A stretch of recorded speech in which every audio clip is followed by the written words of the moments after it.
Tak jo, klidně mě nech na síň, to je přece tvoje oblíbený sport. Hraješ si na krále ticha a myslíš, že jsi lord. Tleskám ti fakt bravo, jak mistrovsky mizíš davu, jednou píšeš, chybíš mi. A pak 3 dny mrtvo. Ty jsi tak vyspělej, vážně, tak emočně stabilní typ. Utíkáš, když jde do tuhýho, ale říkáš, že já jsem drama freak. Nenávidím, když mě ignoruješ, jako by to byla tvoje show. Zvedáš si ego mým chaosem a říkáš, že jsem psycho.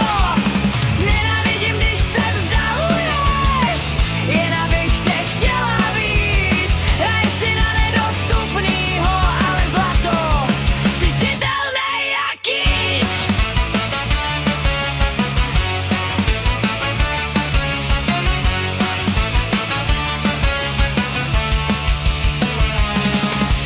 Jasně, potřebuješ prostor, to je teď moderní slovo.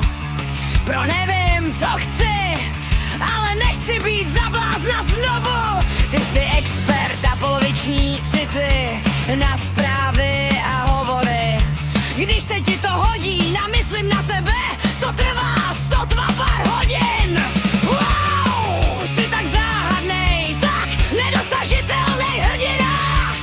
Ale když přestanu psát já, najednou si jak ztracená psina.